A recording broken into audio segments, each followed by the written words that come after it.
easy and always free. Just call 1-855-573-8227 or visit kpft.org to donate your old vehicle to support KPFT. Thank you. This is 90.1 KPFT Houston.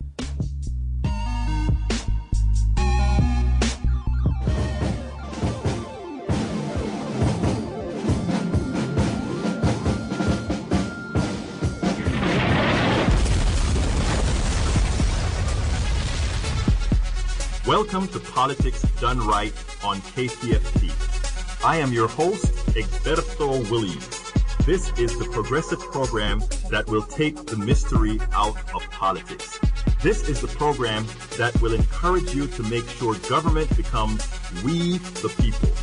Whether you are liberal, conservative, or otherwise, you get to air your point of view.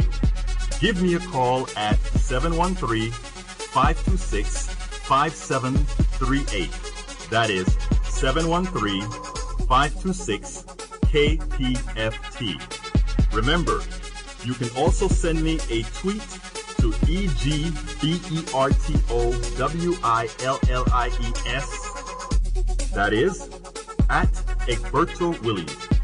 Let us engage. It is Politics Done Right. 1, 2, 3, 4. Well, folks, welcome to one more edition of Politics Done Right on KPFT. Please remember, this is a call-in show, so the number is going to be 713-526-5738. Again, that number is 713-526-KPFT. But Roxy has a different way of saying it. Roxy, how do we normally say it? 713-JAM KPFT. And you taught me that one, and it's amazing that you almost forgot that. No, I just stuttered just a little bit. Okay, but you stuttered. But today, folks, we're going to get with it because we have some great guys here with us, and it's more than guys. Here it goes. I got off the plane earlier today from the Move to Amend bi-yearly executive committee meeting, and that meeting made me more resolved to bring our politics in a manner distilled for us all. Politics must not be for a lucky privileged few. After all, it affects us all.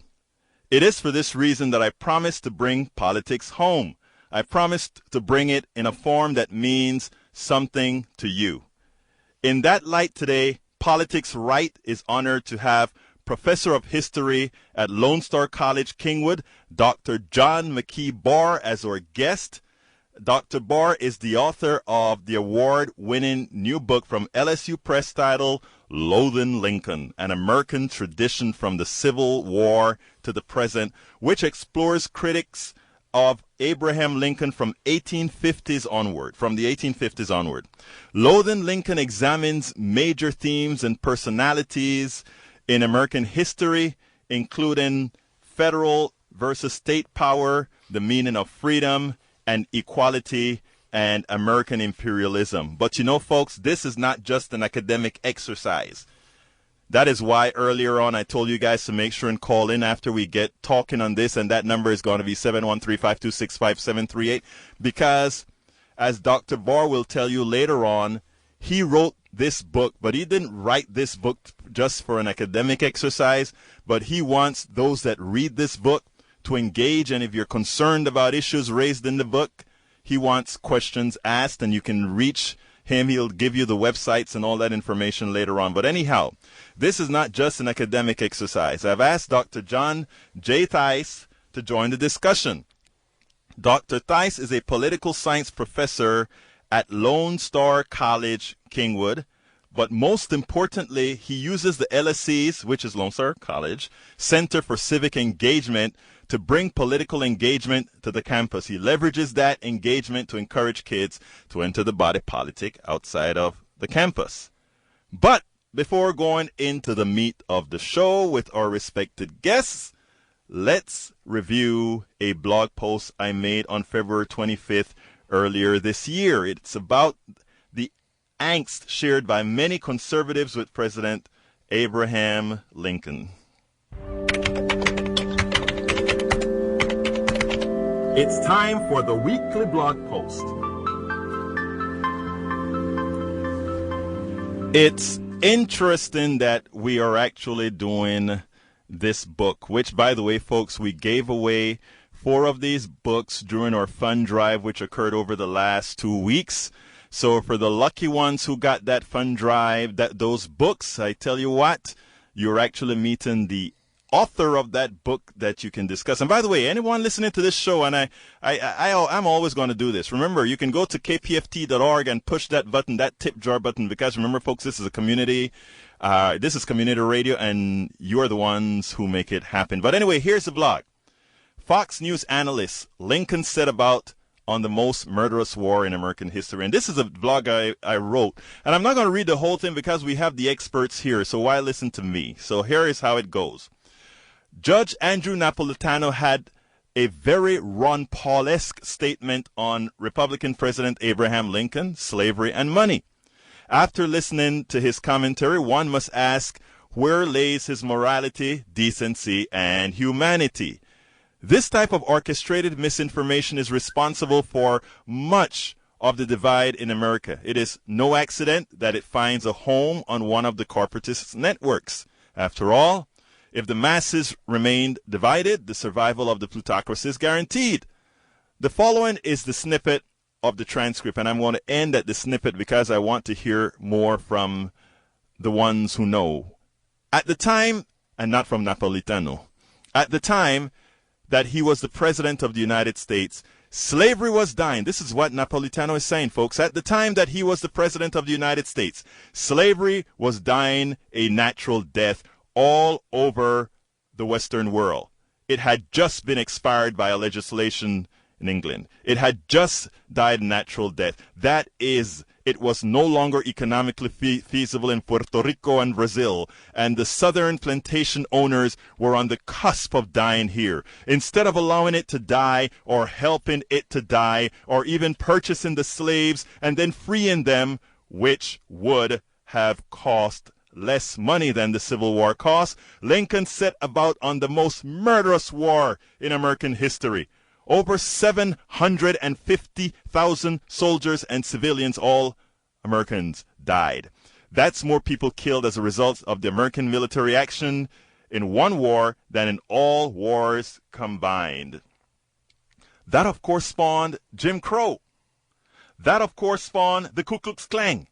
That, of course, spawned the need for a Martin Luther King, which was good end result from that. But the so-called freedom that thought he was bringing wouldn't come about for another 125 years because of its birth in violence and its birth in government violence rather than its birth in the natural progress of human being. This dude is crazy.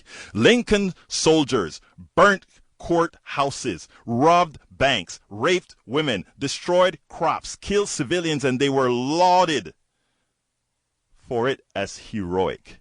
And they did this in to their fellow Americans. This is hardly something out of which a myth of God or godlike stature you would expect to come. And yet it did because of the demonization of the South. I see we have a caller, but I want to get Dr. Barr into this because Dr. Barr, I know based on, let me first confess that I have not read the entire book. I've read some portions of it, but I figured having you here was better than best. So let me ask you a few questions.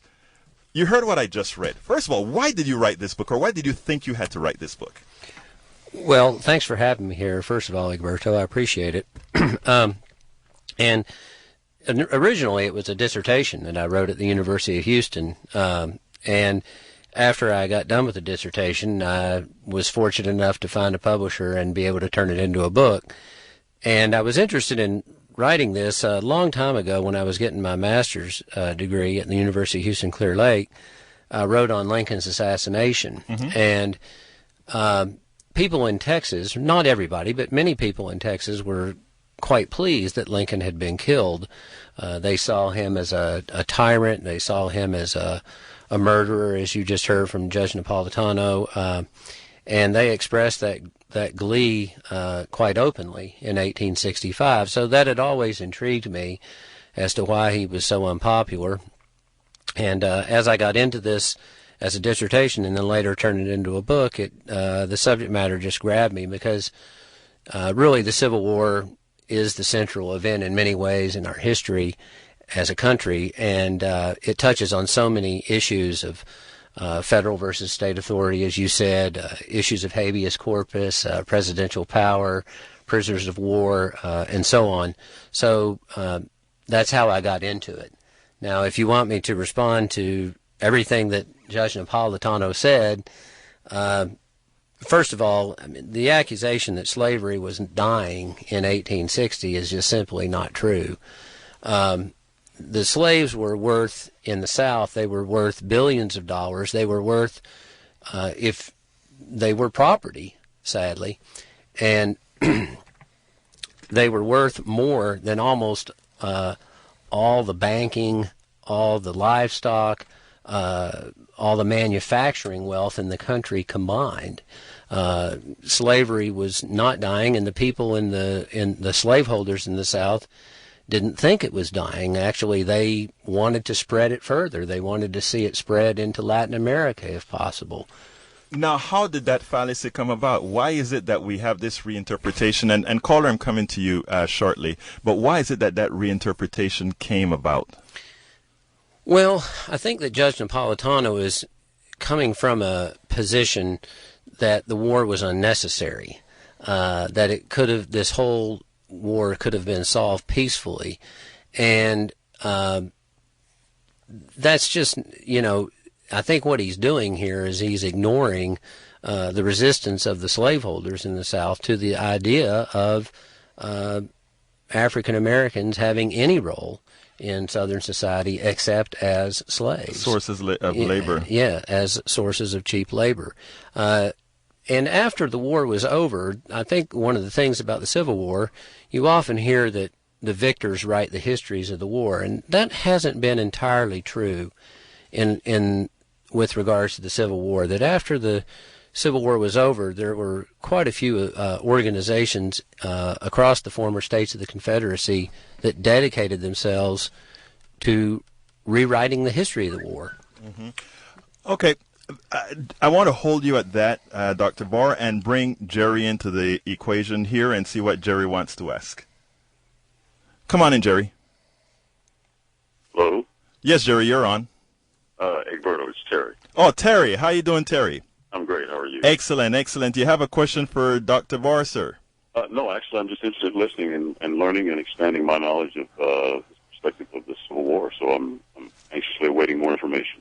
Excellent. What I tell you what, Terry, you're absolutely in the right place. So what I want to do then is go and expand a little bit more on what Napolitano had to say with respect to not only the cost of slavery, but about it really dying. Was it really dying? And then I want to get to some passages in your book. I want to bring Dr. Theis into the equation because he came up here with some interesting, I don't think factoids is really a word, but things that you want to hear from within the book. But go ahead and tell me a little bit more about that.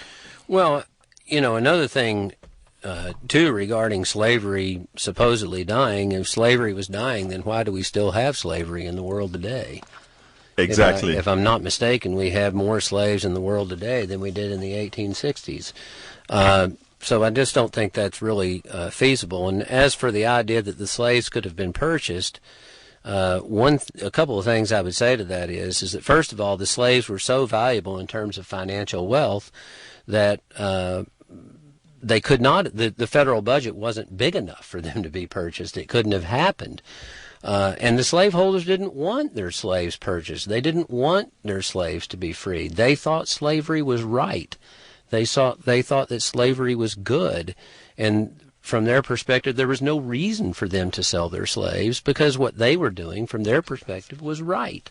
There is actually a passage in the book that, when you say that, I remember while we were out there in the lobby, that came up. Dr. Theis, or why don't you go ahead and read that passage? It was an excellent passage that actually speaks to that. I think it's almost like the antebellum phase of the South. Well, this is from the 6th chapter of my book, and this is from a book written by an attorney named John Remington Graham, and it has been recommended as a book that rewrites the narrative of the Civil War. And it's out of this really tradition that Judge Napolitano speaks in a way. And Mr. Graham, and this I believe was in 2002, if I'm not mistaken, so fairly recently he had written in this book that in historical fact the condition of slaves was very good in the Old South. The peculiar institution of the Dixie States had been woven into a cultural fabric of gentle and quiet beauty, and the personal relations between whites and blacks were in excellent order. A civilization of high and noble bearing had evolved throughout the region. The architecture was graceful. The landscapes were magnificent. Education focused on classical knowledge. Traditions were honored. Modern innovations improved but did not dictate the style of life. The Old South was a society graced by good manners, radiant with happiness. And this is from the book A Constitutional History of Secession, essentially arguing that secession was and should remain a constitutional right. So those words speak for itself, I think. I mean, for me, it's where were they living? Oh, what were they thinking? What were they thinking? Well, and this is that's one of my favorite passages out of this book, because I didn't know that in the 21st century people still believe that about slavery. Right. And it just goes to show the pervasiveness in our culture of a group of people that really detest our 16th president. And I think that's a really interesting issue to think about, and sort of the reach that these Lincoln loathers that you write about, John, have in our society. And I was wondering if you could talk a little bit about that. Where do we see it in our current political life? Well, because, I mean, I would think most people would say, yeah, I like Lincoln. Oh, I think that most Americans not only like Lincoln, I think they admire and in many ways even love him, but there is this group of people that are very critical of President Lincoln, and they are a minority, but that doesn't mean that they're not influential. And in even the language that they use can be reproduced in different contexts. So, for example, here you have Congressman Ron Paul, who said that the Civil War was fought to keep all the states under the thumb of a powerful central government. That, again, this idea that you get from some of these groups that the state is the enemy. Washington is the enemy. Washington is the problem. And you see, I think, that sort of thing out there. You see this, and I wrote about this on my blog, and for those of you who are out there, it's loathinglincoln.com. For example, this emphasis on secession, that secession should be a constitutional right, and you see this in nullification resolutions around the country. But in Wyoming recently, they've rejected the national science standards, and partly based on issues of climate change. It's my understanding that it was partly based on issues of teaching the theory of evolution, and I believe it was the head of the State Board of Education in Wyoming said that we need to have science standards that are good for Wyoming. Science is standard. Right, and I'm paraphrasing here, of course, so I want to be fair. But the point being that this idea that it really kind of calls into question, it seems to me, whether we can even have a national community in a way. And I think that's not helpful for us as Americans.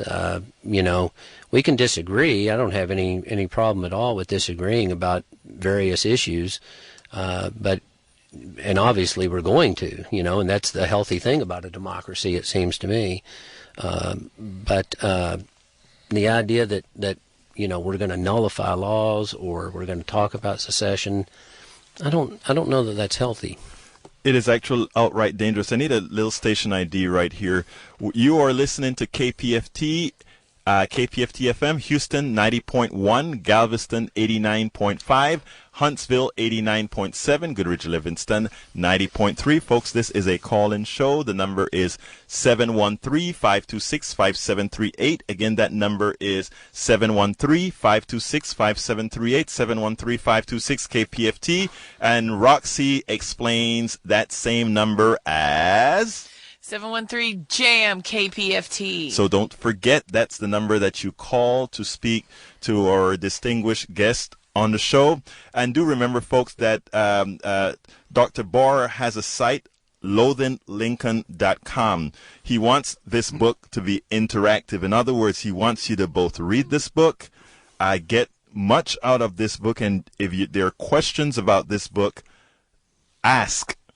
He wants an engaged community, especially in the type of in the type of politics that we're having right now, where there's a whole lot of reinvention going on. But go ahead, Dr. Barr. Well, I think one thing that interests me too about and the things that Judge Napolitano said, those are standard criticisms of Lincoln. He said that freedom didn't come about for 100 years because it came about in violence. And obviously, nobody, I mean, especially the Republican Party in the 1860s, they did not want war. They were actually dedicated to peaceful emancipation. They wanted to prevent the expansion of slavery into the territories, and they wanted slavery and the slaveholders to kill off slavery themselves. They kind of called it, as the historian James Oakes says, the scorpion sting, that the slaveholders in the states would get rid of the slaves themselves, get rid of slavery themselves, but they didn't do that. And war came, and the war came for all sorts of complicated reasons, but largely the states of the Confederacy simply wanted to preserve that institution. And for 100 years, the reason that we did try to advance freedom after 1865 in this country through things like the 13th Amendment to the Constitution, the 14th Amendment to the Constitution, and the 15th Amendment to the Constitution. And we didn't maintain, for a whole lot of reasons, as a country, we didn't maintain a commitment nationally to freedom and equality for all.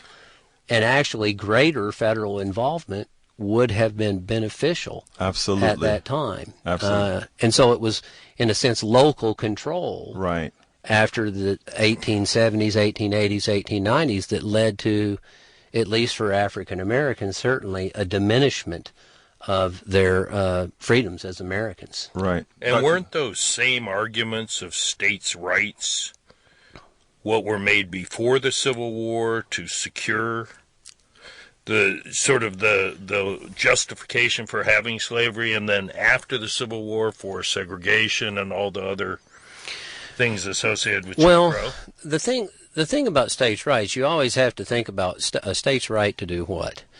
And what... Well, states' rights is and has always been a canard for the powerful to maintain the status quo.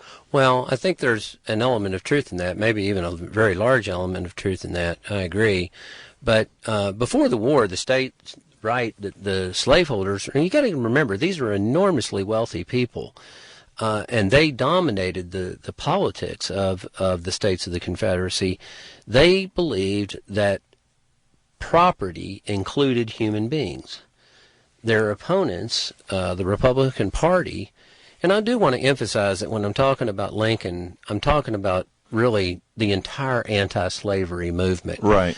I don't want to, I mean, this book is about his critics, but it's also about the criticism of this movement in a way throughout American history, because it was this broad-based movement that encompassed all sorts of Americans from all walks of life.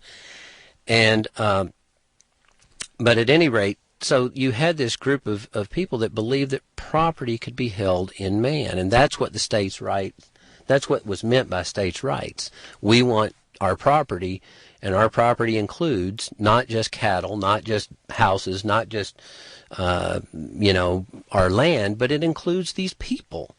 And the Republicans disagreed with that, and that was the fundamental disagreement. Now, after the war, slavery was discredited as an institution in America. And on that point, I think, that the Confederacy was, I don't know if I would say demonized. Certainly it wasn't demonized in the South. In the South, the Confederacy was glorified by many whites. Let's keep in mind that African Americans never bought into the glorification of the Confederacy.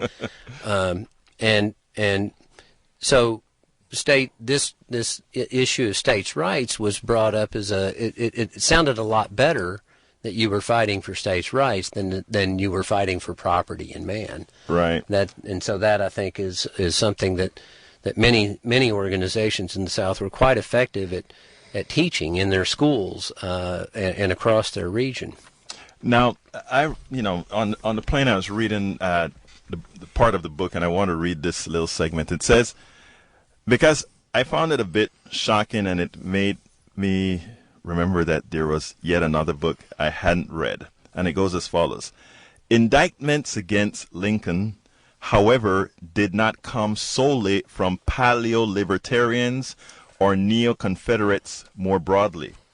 If Lincoln's self-confessed reactionary critics accused him of being a dictator and war criminal and castigated the president for centralizing power in the federal government, a much different and unmistakably negative assessment came from African Americans, including Leron Bennett Jr., who advanced a detailed argument that Lincoln was a timid president and a scheming politician who never really wanted to free the slaves, but was instead forced into authorizing emancipation. In other words, I think, Dr. Barr, we're actually seeing the revisionist history of Lincoln from both sides of the political spectrum? There's an element of that, for sure. I mean, I think Lerone Bennett is probably one of Lincoln's. Lerone Bennett Jr.,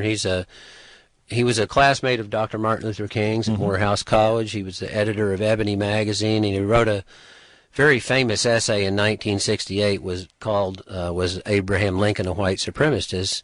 And Bennett's answer was, yeah, he was. And in his view, Lincoln was not the solution to Americans' problems. He was the problem, that we were glorifying what he called this racist. And there had always been this element to some degree within the African American community. And in my research, I noticed it, I would say it began to emerge maybe in the 1890s or 1900s, when it was becoming more and more clear that African Americans were being forced into a second-class status in American life, that there were African American critics who said that, we haven't been emancipated. The promises of the Civil War and Reconstruction haven't been fulfilled. And so this criticism it stemmed more from disappointment of the results of the war. And I do think, so it is there, and I think Bennett is writing, or was writing, he's still alive, and he wrote a book in the early part of the century called Forced into Glory, Abraham Lincoln's White Dream. And yeah, he's very, very critical of the president from a different perspective. Although those, what you heard from Judge Napolitano, and Judge Napolitano has said that Lincoln didn't care about freeing the slaves at all. Well, how true is that, though? I think that's just completely false. Here's the thing. What was the anti-slavery party in America in the 19th century? Well, the answer is it was the Republican Party. Well, if Lincoln didn't care about ending slavery, why on earth would the Republican Party nominate him to be their presidential candidate? It makes no sense. And if Lincoln didn't care about ending slavery, then why did 7 southern slaveholding states secede from the country upon his election? It just makes no sense. And if you don't agree with me, then I read Lincoln's speeches from the 1850s, and I think you'll see somebody who's deeply committed to ending the institution. He said once that if slavery's not wrong, nothing is wrong. I cannot remember when I did not so think or feel.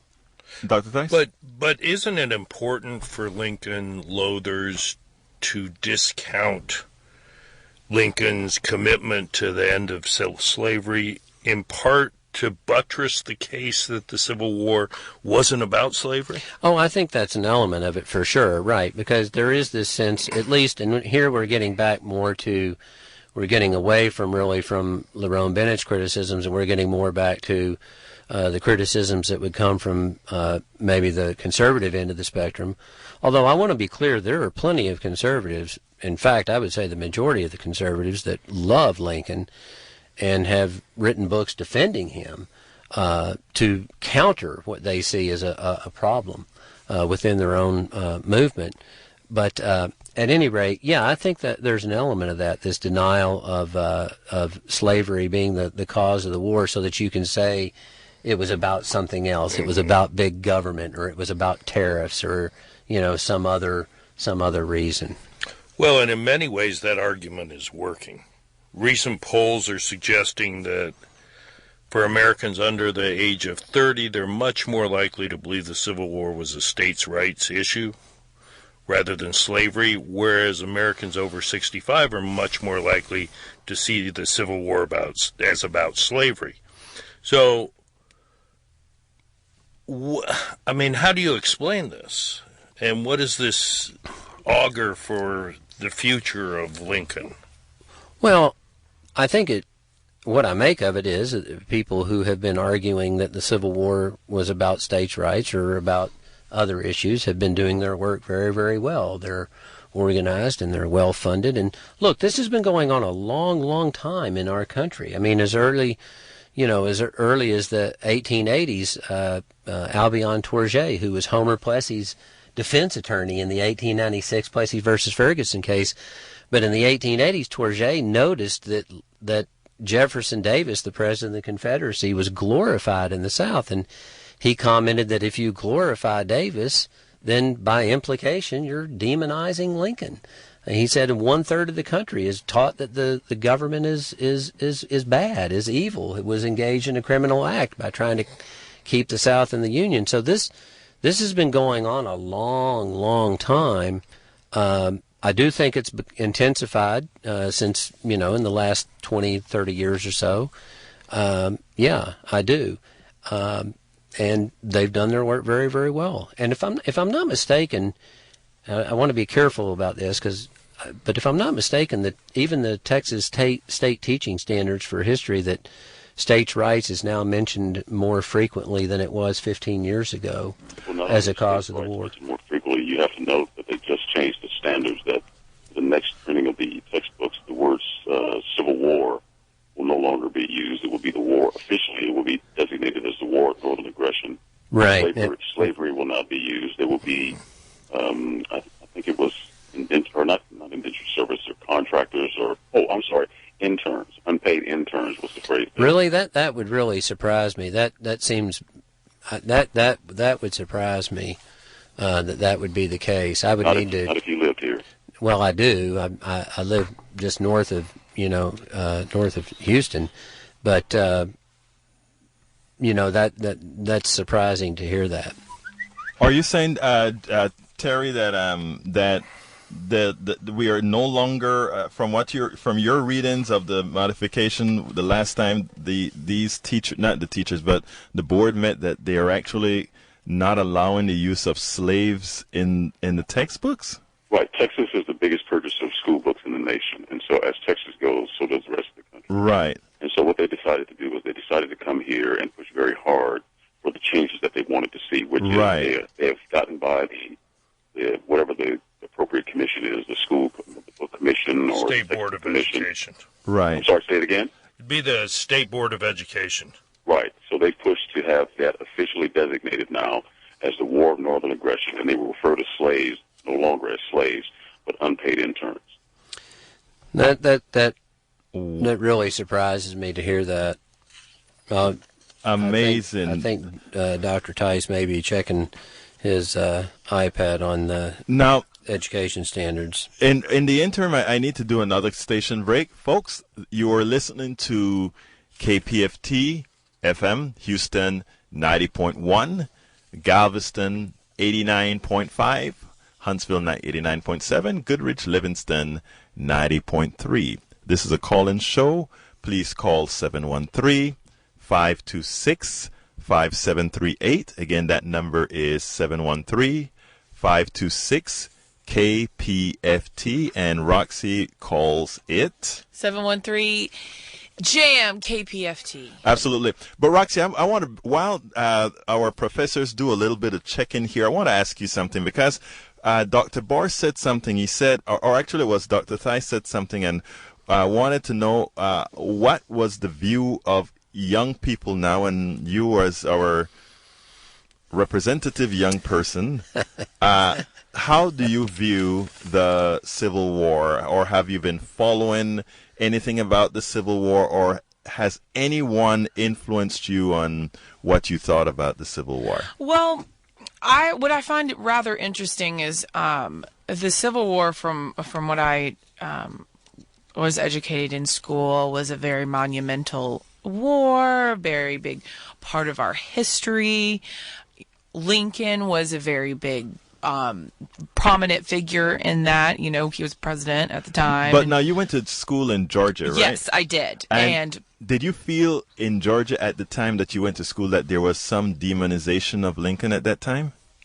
No. No, okay. I don't feel like I was ever taught that the South, granted, like, I was educated more, like, I was in the school districts that was in the suburbs that was closest to Atlanta. Right. So I wasn't really, like, in down south, like, Georgia. Right, I got you. So I don't know how they do in down in there. They might have, they might not.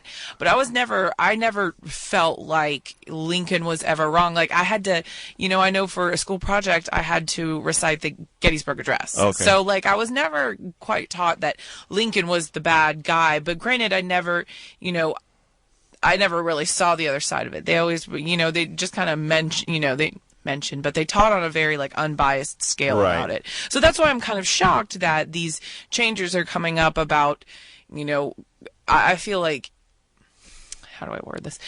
It's a moment of history, so why change it? You know what I'm saying? Like, why call it, you know, whatever they're trying to call it now? Why call slaves unpaid interns? Because I'm an unpaid intern, but, like, it's right. I'm not. You know, I'm an unpaid intern, but I'm, like, not. You're not a slave. I'm not a slave. You know, like, I'm not. You know what? It was kind of interesting that you're how you said that. You're just like, I'm an unpaid intern, but you just couldn't get out to say what you wanted to say. But I am not a slave. Yeah, but I'm not. You know, like, unpaid interns. I think that's those are very two dramatic, different meaning. Right. You know, Terry, we really have to make sure of that. You're absolutely sure of that statement. Which statement would that be? That our textbooks will no longer say slaves but unpaid interns. Well, my source was the Chronicle and Channel 11 News. So if they misreported it, then my fact is inaccurate. I've not researched it any further than that. Okay, good.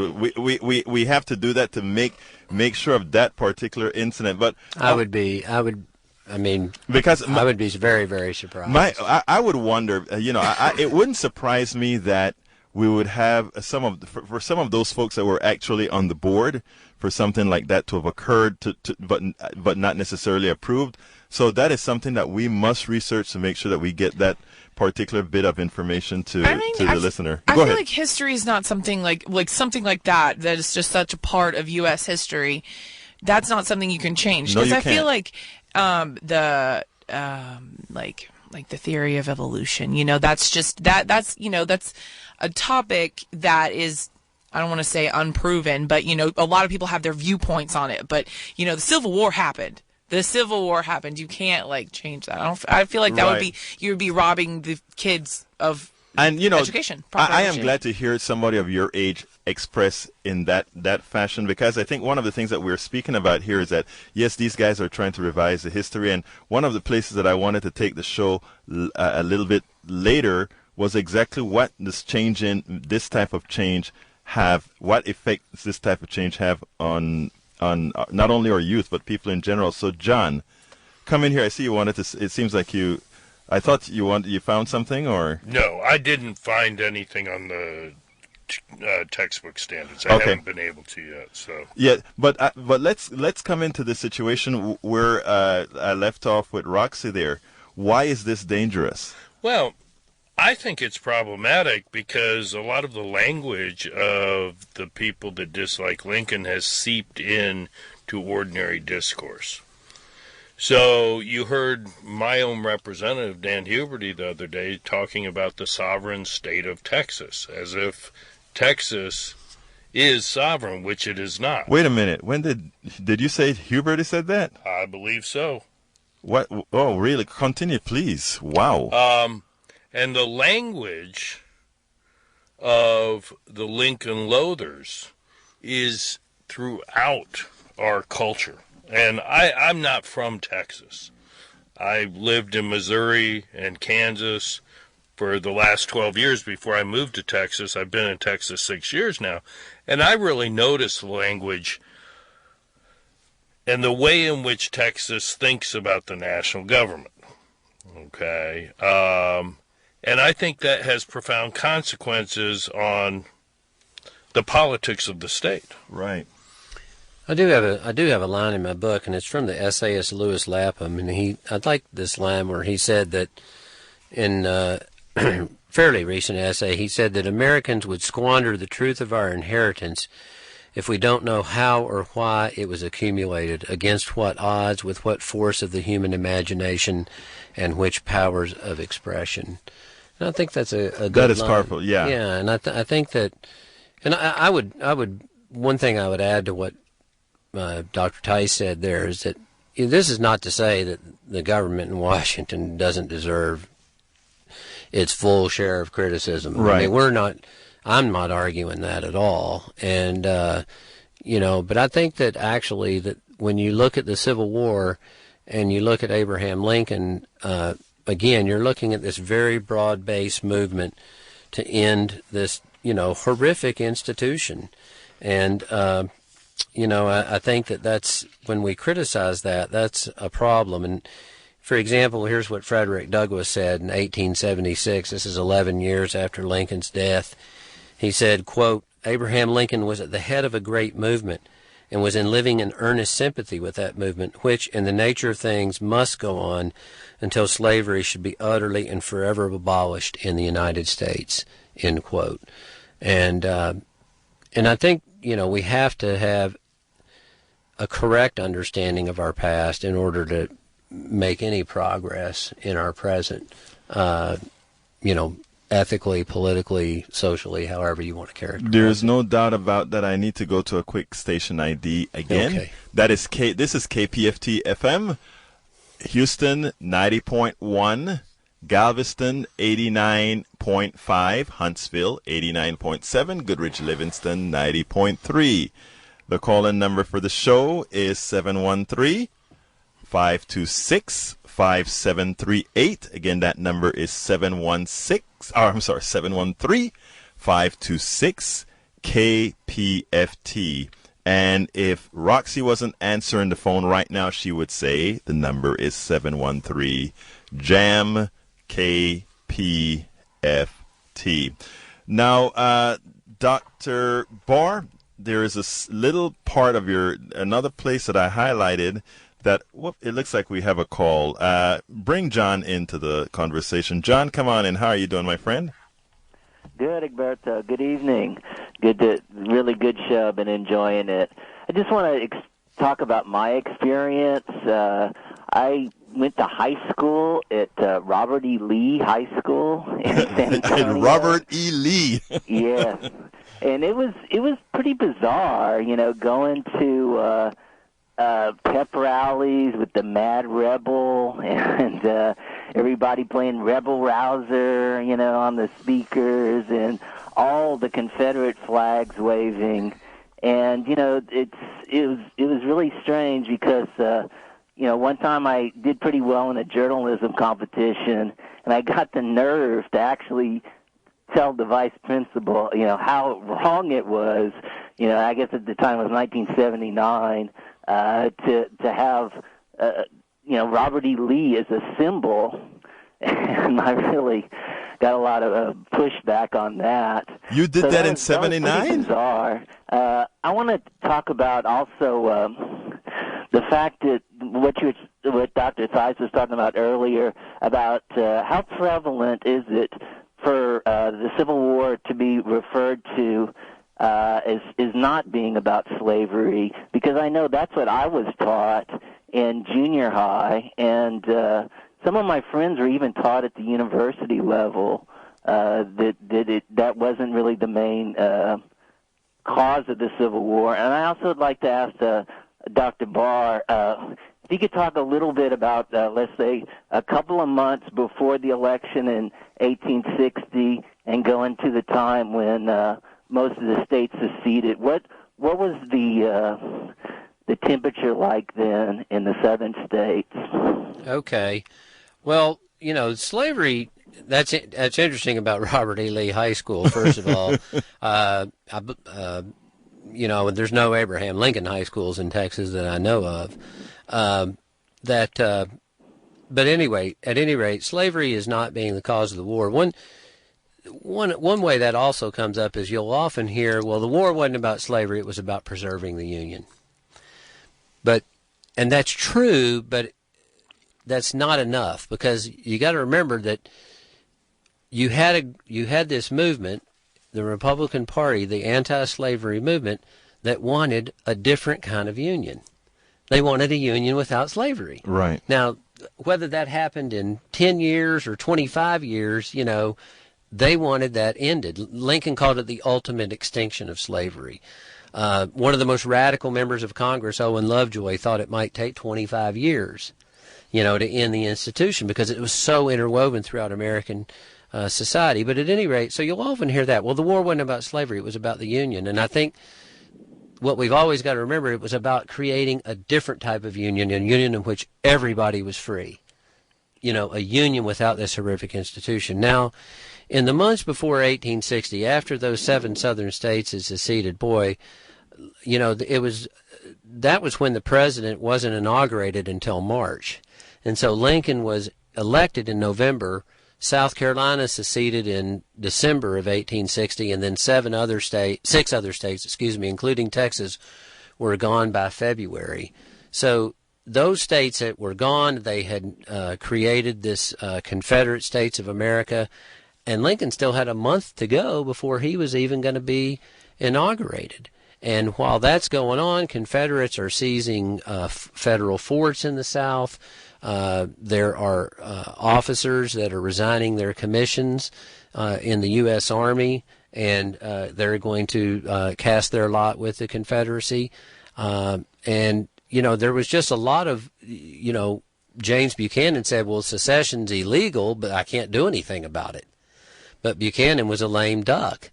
So everybody kind of wondered, what would Lincoln and the Republicans do? And there was all sorts of pressure on the Republicans to compromise, extend, for example, the Missouri Compromise line all the way to the Pacific Ocean. And on that point, Lincoln told, in many, many private letters to Republicans, Lincoln told them, on the extension of slavery, there is to be no compromise. Hold fast as with a chain of steel. And his view of it was, we've been elected on this platform of no extension of slavery. We won the election fair and square, and we cannot surrender on this point.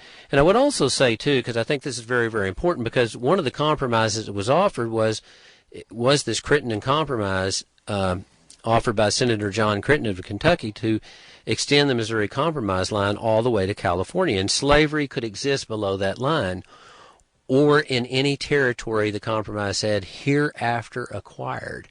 Well, there were many Southerners that had designs on Cuba.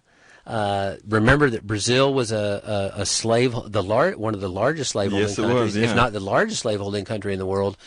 And so Lincoln and the Republicans, they believed that if we extend that Missouri Compromise line to the Pacific Ocean, not only will slavery expand into the western United States, it may expand throughout the whole southern hemisphere. And so that was one of the major reasons that he and many of the Republicans, they just refused to compromise on that point.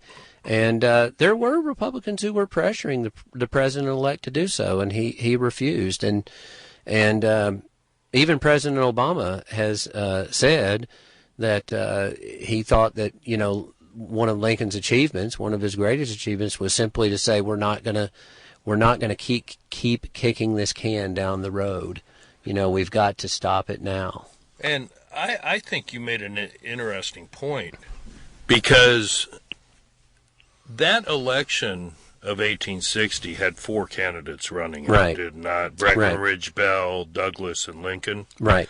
And there were pro-slavery candidates. And a free and fair democratic election elected an abolitionist president.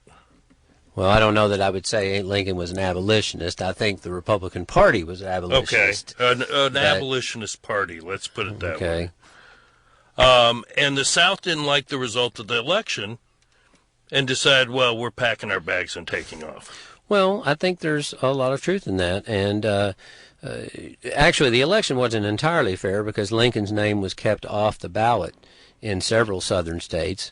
And we also need to be clear that when we talk about the South, that it was the white slaveholding South that seceded. The majority of South Carolinians did not want to secede and become a part of the Confederacy because the majority of South Carolinians were African-American slaves. Right. The majority of the people in Mississippi did not want to secede and become a part of the Confederacy because the majority of the people in Mississippi were slaves. So, that was Lincoln's point, and that was the Republicans' point. The election was held. We won it the way you constitutionally win it, and we cannot compromise on this non-extension of slavery. Now, this gets into a whole lot of other issues about, what the South was thinking or what the slaveholders were thinking and that sort of thing.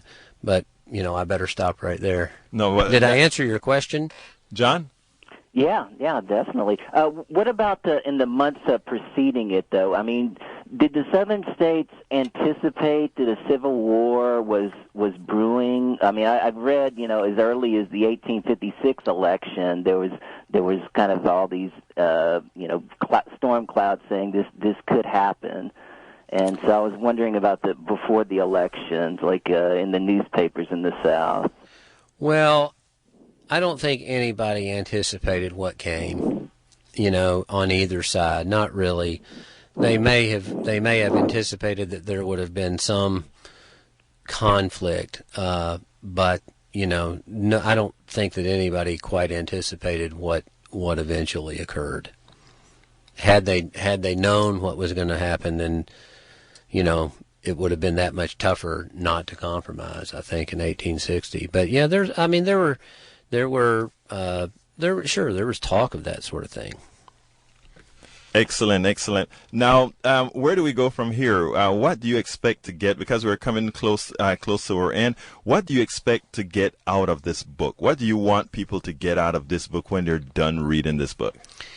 Well, I want them to be aware that there is this tradition of hatred for Lincoln, and that it does have a impact upon the way we view our country, and that it also, I think, it's a hostility. It exhibits a hostility to the possibility of progress and federal authority that's not, I think, entirely healthy for us as a society.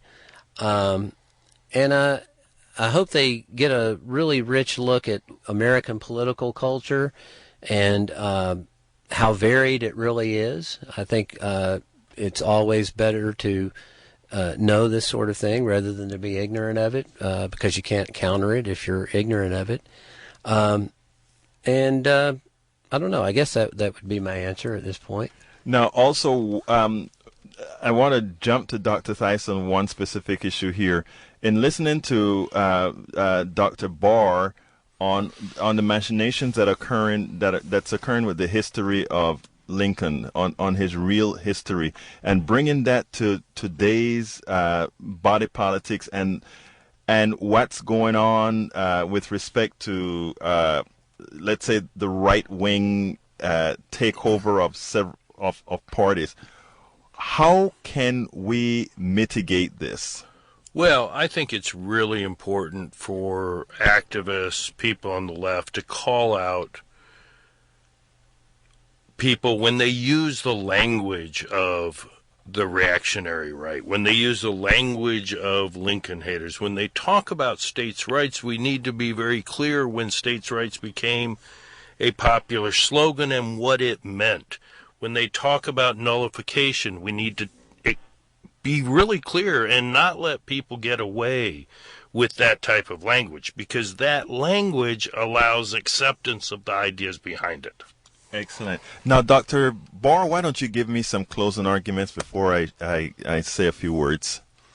Well, let me remind everybody to check out my website, loathinglincoln.com, and I'm also on Twitter, John McKee Barr on Twitter, and Loathing Lincoln on Facebook. So, if you have any questions, you can reach me in those venues. I'll be more than happy to answer those questions. I suppose, would I have time maybe to read the last paragraph of the book? 30 seconds or so, yeah. Okay, I think I'll read just this last part of the book. The new birth of freedom of which Lincoln expectantly spoke at Gettysburg occurred as African Americans became citizens in the new American nation born from the conflict, with ratification of the 14th Amendment to the Constitution. In this particular instance, federal power broadened rather than diminished freedom, and it became another of the war's heartbreaking tragedies, in addition to its hundreds of thousands of casualties, that human liberty shrank as the nation's commitment to a more pluralistic democracy withered in the face of state and local resistance to the post-war era's egalitarian possibilities. Such egalitarian consequences persisted for far too long, yet were thankfully impermanent because Americans, especially African Americans, realized they were inconsistent with the nation's increased commitment to freedom and equality forged in the 1860s and 1870s. As they have in the past, so will Americans in the future continue to grapple with the Civil War and the president who led the nation through that conflict. But to loathe Abraham Lincoln would be to lose or loathe an essential part of the nation that he thought should allow all its inhabitants an open field and a fair chance for industry, enterprise, and intelligence, one that would give his fellow Americans equal privileges in the race of life, a country Lincoln hoped would become, as he said in his last written words, a union of hearts and hands as well as of states. Prescient. Thank you very much, Dr. Barr. Folks, please remember we are now in the voting stage. Remember, government can expand freedom. Those are not my words. Those are the words of the panel right here. So, folks, please visit the website at politicsdoneright.com. Please remember you can get us on Facebook at Politics Done Right. Please visit or talk to us on Twitter at Egberto Willies. And please remember, folks, the government is yours. Go vote, everybody.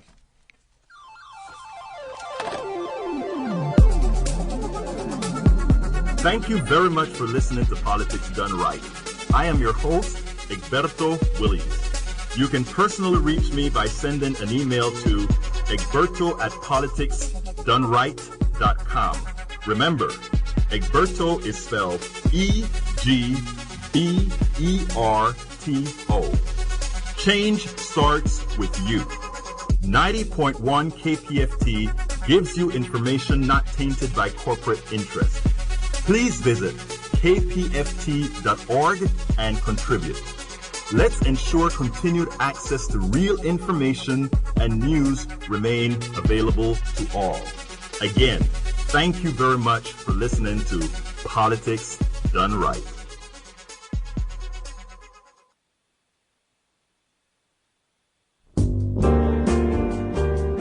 If you enjoy worldwide music and dancing, join the Houston International Folk Dancers twice weekly as we celebrate dances and rhythms from over 36 countries. No partner needed to learn easy dances from Greece, Eastern Europe, Italy, the Americas, and other countries, while having fun with an informal and friendly group. Newcomers Night is on Mondays at Oddfellows Hall in the Heights, 115 East 14th Street from 7:30 to 10 p.m. Friday night folk dancing is held at the Unitarian Church, 5200 Fannin, from 7:30 to 10 p.m.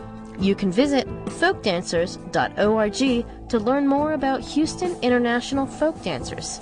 See you on the dance floor. This is KPFT, Houston.